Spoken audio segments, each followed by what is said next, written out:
بسم اللہ الرحمن الرحیم باب فی کراہیت التخطی الی یوم الجمعہ۔ بھئی یہاں پر امام ترمذی رحمۃ اللہ علیہ اس باب کے اندر یہ مسئلہ بیان کر رہے ہیں، اور یہاں اس باب میں جو جمعے کی قید ہے وہ اتفاقی ہے۔ ہر وہ مجلس جس میں جمع غفیر ہو، زیادہ لوگ بیٹھے ہوں، اس میں لوگوں کی گردنیں اور کندھے پھلانگ کر آگے جانا، اس کی شرعیت میں کوئی اجازت نہیں ہے۔ آگے جانے کی اگر آدمی بڑی مجلس ہے، چاہے وہ جمعے کی مجلس ہے یا ویسے لوگ وعظ و نصیحت ہو رہی ہے اور خطبہ یا بیان شروع ہے، تو ان صورتوں میں آگے چلنے کی دو صورتیں ہیں۔ نمبر ایک کہ آگے جگہ خالی ہو، آگے جگہ خالی ہو۔ نمبر دو، اس خالی جگہ کو پر کرنا بغیر اذیت کے ہو، بغیر کسی کے کندھے اور سروں کو پھلانگنے کے ہو تو اجازت ہے۔ لیکن اگر آگے جو خالی جگہ ہے اس کو پر کرنا ہے اور اس کے لیے لوگوں کے کندھوں کو پھلانگنا ہے تو اس کی اجازت نہیں ہے۔ دوران خطبہ، دوران وعظ، دوران نصیحت، دوران بیان، ان چیزوں کی کوئی اجازت نہیں ہے۔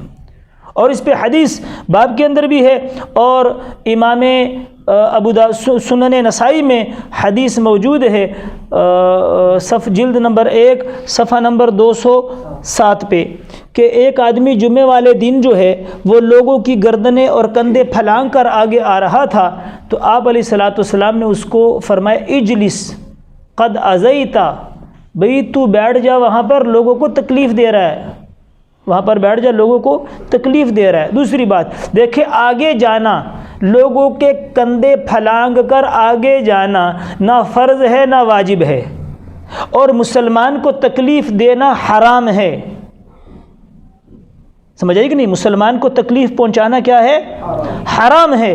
تو آگے جگہ کو پر کرنا نہ فرض ہے نہ واجب ہے۔ یہ خطیب کی ذمہ داری ہوتی ہے کہ اگر آگے جگہ خالی ہے تو وہ جو آلریڈی پہلے سے بیٹھے ہوئے ہیں ان کو کہہ دے بھئی آپ آگے آ جائیں، تاکہ آپ یہ جگہ پر کر لیں گے، پیچھے جگہ خالی ہو جائے گی، جو پیچھے آنے والے ہیں وہ وہاں پر بیٹھ جائیں گے۔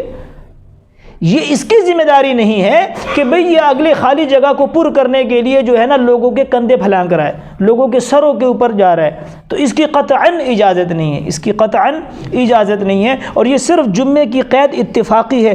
ہر واعظ و نصیحت جب بیان چالو ہو، تعلیم چالو ہو، درس چالو ہو، جمعے کا خطبہ ہو رہا ہو، تو اب کیا کرنا ہے؟ جہاں پر آپ کو جگہ ملے وہاں پر بیٹھ جاؤ، اور اگر امام خود اشارہ کرے کہ بھی آگے آگے آ جاؤ، یہ جگہ کو پر کر لو، تو اس کی بھی اجازت ہے۔ لہٰذا حضور علیہ الصلوۃ والسلام نے لوگوں کے کندھے کو پھلانگنا، لوگوں کی گردنوں کو پھلانگنا، اس سے آپ علیہ السلام نے منع فرمایا کہ بیٹھ جا، تو لوگوں کو تکلیف دے رہا ہے۔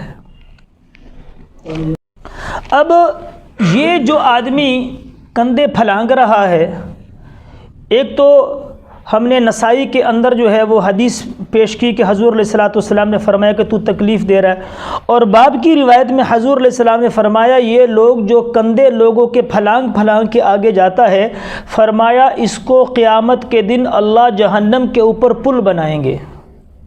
اس آدمی کا کیا بنائیں گے؟ اس کو جہنم کے اوپر لٹائیں گے، پل صراط کی جگہ، اس کے اوپر سے لوگ گزر کے جہنم میں جائیں گے۔ اور یا اگر مجہول پڑھیں تو اس کا مطلب یہ ہے کہ لوگوں کے کندھے پھلانگنے کی سزا یہ ہے کہ یہ جہنم میں جانے کا ذریعہ اور سبب ہے، کہ مجلس کے اندر لوگوں کے کندھے پھلانگ کر آگے جانا یہ جہنم میں جانے کا سبب ہے۔ گویا کہ یہ آگے جا کے کوئی اچھا کام نہیں کر رہا، لوگوں کے کندھے پھلانگ کر یہ جہنم میں جانے کا سبب اپنے لیے بنا رہا ہے ایک۔ اور اگر معروف پڑے تو مطلب یہ ہوگا کہ اس کو اللہ پل بنائیں گے، اس کے اوپر سے گزر کے لوگ جہنم میں جائیں گے۔ اتنی بڑی وعید ہے، لہٰذا اس چیز سے احتراز کرنا چاہیے۔ سمجھ آ گیا نا؟